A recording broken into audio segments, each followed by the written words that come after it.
శ్రీకాకుళం జిల్లా పలాస నియోజకవర్గంలో పలాస పిఎస్సి ప్రమాణ స్వీకారం కార్యక్రమం నిర్వహించారు.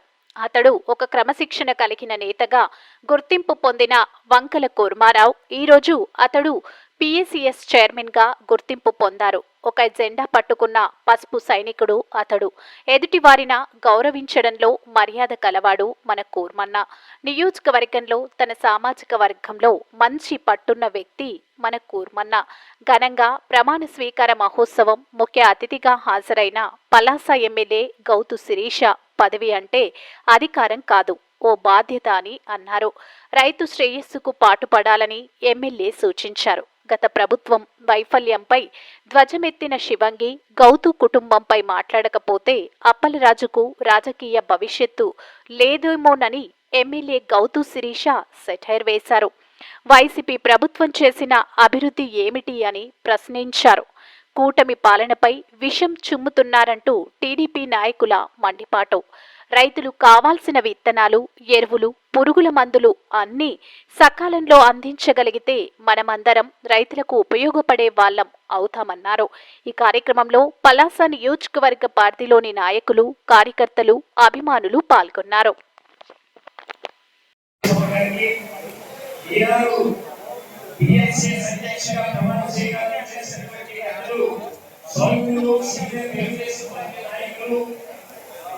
ప్రత్యేకంగా నాకు అత్యంత సన్నిహితులు ఒకే ప్రాంతంలో ఒకే ఊళ్ళో మరి గత 50 సంవత్సరాల నుంచి ప్రతిగా లేవు. ఈరోజు నాకు చూస్తే అటువంటి సౌమ్యుడికి ఈరోజు మనం రావడం చాలా అదృష్టం. అలాగే సోదరుడు మరి ఒక తల్లి కడుపులో కుటుంబమైన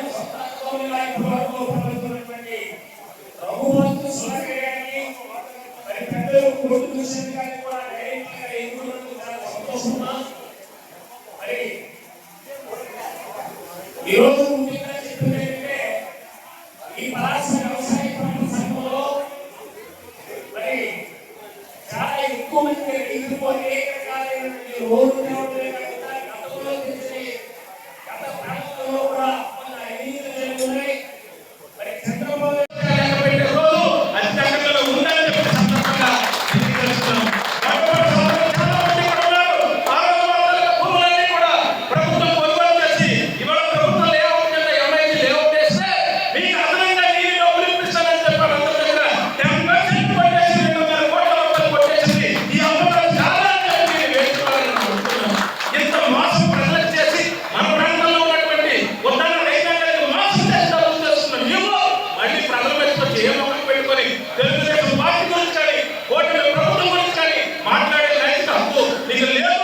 సందర్భంగా తెలియజేస్తున్నాం.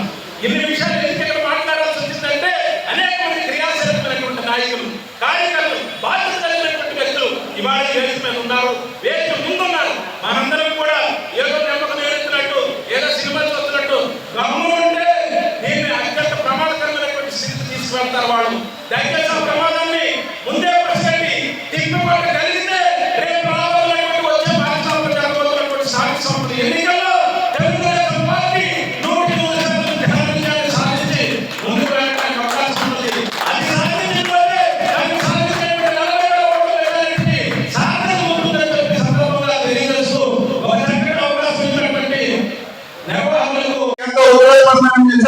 దాన్ని పక్కన పడేస్తాం.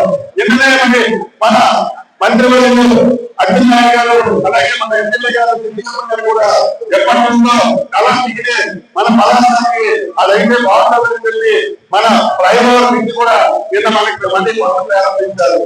ఇవన్నీ నేను 2024 లోపల ఇది పూర్తి చేయకపోతే నేను పూర్తిగా రాజకీయాలను తప్పుకుంటాను, నేను మన రాజకీయాలు చేయను, నేను మళ్ళీ ఆ రోజు ఓపెన్ చేసిన దగ్గరికి వచ్చి ఓడబడతాను, ఈ దగ్గర మళ్ళీ నేను వస్తానని చెప్పి తీసుకుంటా ఏం మాట్లాడాలి. ఆ రోజు ప్రజలకి ఏం సాంకేతిక మరి హామీ ఏమైంది? ఈ రోజు మళ్ళీ ఎలా నువ్వు ప్రజల దగ్గరికి వస్తున్నావు, ప్రజల మందికి వస్తున్నావు, ప్రజలతో మాట్లాడాలని కోరుతున్నావు. ఒకసారి ఆలోచించాలి. మనందరం కూడా మనం వచ్చే సంవత్సరం అయింది. సంవత్సరంలో అనేకమైన అభివృద్ధి కావాలన్నా మనం జిల్లాలో లేని విధంగా ఈ రోజు మనకి చేసి చూపించారు.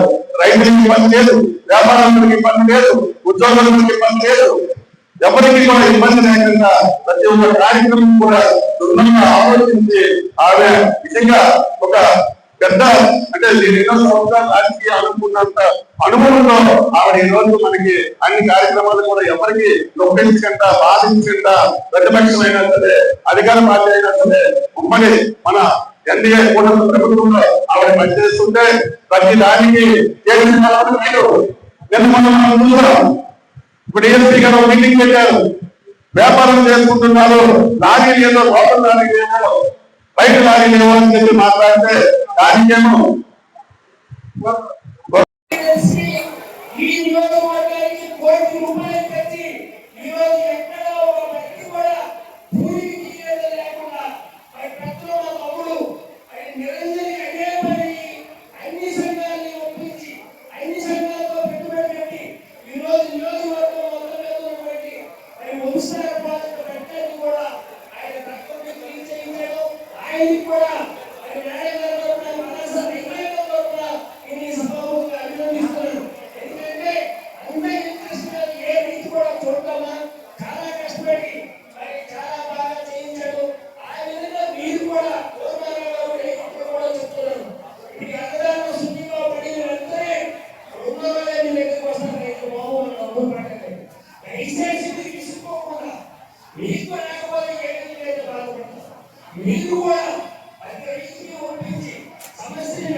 భోజనం పైన పచ్చడం జరిగింది. అందరూ కూడా పైకి వెళ్ళి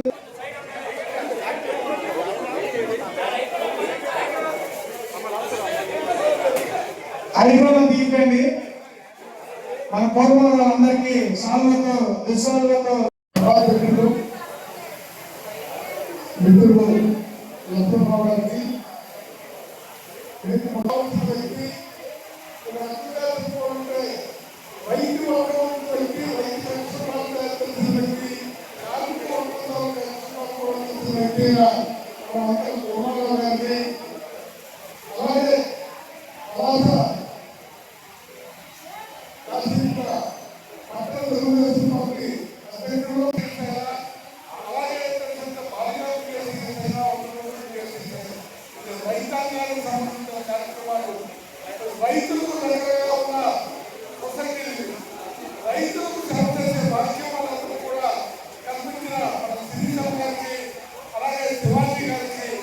అలాగే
కార్యక్రమానికి తరలి వచ్చి వేదికను అలంకరించిన పెద్దలకు, వేదిక ముందున్న పెద్దలకు, తెలుగుదేశం పార్టీ మరియు కుటుంబ సభ్యులకు, ముఖ్యంగా మీడియా సోదరులకు అందరికీ పేరు పేరున నమస్కారం తెలియజేసుకుంటున్నాను. ముందుగా ఇలాంటి కార్యక్రమానికి ముఖ్య కారణమైన ఒక మృదు స్వభావి, నిలబడి పార్టీ పట్ల, పార్టీతో పాటు పార్టీ నాయకత్వం పట్ల నమ్మకం, విశ్వాసం, గౌరవం వ్యక్తిని ఈ పదవి వరించినందుకు నిజంగా చాలా సంతోషపడుతున్నాను. మంగళ గురువారావు గారికి, సుధాకర్ గారికి, దుష్యంత్ గారికి మన నియోజకవర్గం తరఫున, మనందరి తరఫున శుభాకాంక్షలు తెలియజేసుకుంటున్నాను. చాలా సమయం ఉన్నందువల్ల పెద్దలందరూ దాదాపుగా అన్ని విషయాలు ఈ సంవత్సర కాలంలో మనం చేసుకున్నవి, చేయబోతున్నవి, గత ప్రభుత్వంలో వారిని చేయలేని కూడా అనేక రకాలుగా ముందుకు తీసుకొచ్చారు. మళ్ళీ అవే మాటలు మాట్లాడి మిమ్మల్ని ఓరు కొట్టించదలుచుకోలేదు. అయితే అనుకోకుండా 3 మండల మరియు మున్సిపాలిటీకి సంబంధించిన పెద్దలు ఈరోజు మీరు సిక్కోల శివకి అంటున్నారు, 40,000 మెజార్టీ అంటున్నారు. ఆ మెజార్టీకి కారణమైన ప్రతి ఒక్కరు ఇక్కడ ఉన్నందువల్ల ఎప్పటి నుంచో అనుకుంటున్న కొన్ని మాటలు 2 నిమిషాలు టైం తీసుకొని మీతో మాట్లాడదామనుకుంటున్నాను. ఈరోజు పదవి అన్నది అధికారం కాదు, పదవి అనేది ఒక బాధ్యత. చిన్నప్పటి నుంచి మమ్మల్ని పెంచిన మా తాతగారి మాటల వల్ల, మా నాన్నగారి రాజకీయ జీవితంలో ఆయన ఆచరణ వల్ల నేను నేర్చుకున్నది అది. పదవి అధికారంగా భావించే ఎప్పుడు పదవులే అధికారం ఉండడు. పదవి ఒక బాధ్యత. నా మీద ఎన్ని వేల మంది నమ్మకంతో మేము చాలా మంచి పనులు చేస్తామని మాకు ఈ పదవిలో కూర్చోబెట్టారు. మన పర్సనల్ వ్యవహారాలు ఎలా ఉన్నా ఆ సీట్లో, అది పూర్మారావు గారి సీట్ కావచ్చు, నాని కావచ్చు, బాబురావు గారు కావచ్చు, ఇక్కడ వేదిక మీదున్న, వేదిక ముందున్న వివిధ రకాల హోదాలో ఉన్న ప్రతి ఒక్కరి పదవులు కావచ్చు, దాన్ని బాధ్యతగా తీసుకొని ప్రజలకి అందించినప్పుడే ఆ పదవి మనం తీసుకున్నందుకు దానికి మనం పూర్తిగా న్యాయం చేసిన వాళ్ళు అవుతాం. ఇది అన్ని పదవులకి, ఒక ముఖ్యమంత్రి నుంచి సాధారణ సర్పంచ్ వరకు ఇదే వాళ్ళకి అప్లై అవుతుందని ఎందుకని చెప్పానంటే, అనుకోకుండా రాజకీయాలకు వచ్చి మొదటిసారి ఓటమి చూశాక దాదాపు నాన్నగారు కూడా ఆ రోజు రకరకాల కారణాల వల్ల ఎక్కువ టైం నాకు ఇక్కడ పలాసాలు ఇవ్వలేకపోయారు. వ్యాపార సంబంధాలతో నా భర్త కూడా వైజాగ్లోనే ఉండిపోయారు. అయినప్పటికీ నాకన్నా వయసులో పెద్దవాళ్ళు, రకరకాల పదవులు నాకన్నా ముందుగా చేసిన వాళ్ళు, ఒక ఆడపిల్ల నా మీద నమ్మకం ఉంచి మా శిరీషమ్మని కాస్త మేమందరం అండగా నిల్చొని ట్రై చేయగలిగితే ఖచ్చితంగా మళ్ళీ పలాస నియోజకవర్గాన్ని అభివృద్ధి పదంలో మా అందరి సహకారంతో పంపిస్తారని ఒక నమ్మకంతో ఈరోజు మీ ముందు ఈ శిరీషమ్మని తయారు చేశారు. ఎందుకంటే నా గురించి తెలిసిన వాళ్ళు ఎవరు, ఆఖరికి నా తల్లిదండ్రులతో సహా 2019 నుండి నా మీద జరిగిన మానసిక దాడికి ఈ అమ్మాయి తట్టుకోలేదు, చాలా సాఫ్ట్, ఎలా చేస్తుందో అనుకున్నారు. కానీ ఒక విధంగా నన్ను ఇక్కడ దాకా తీసుకొచ్చింది వేదిక ముందు, వేదిక మీద పెద్దలేదు చాలా రకాలుగా. ఎందుకంటే చిన్నప్పటి నుంచి రాజకీయాల్లో లేకపోయినా ఇంట్లో ఉన్న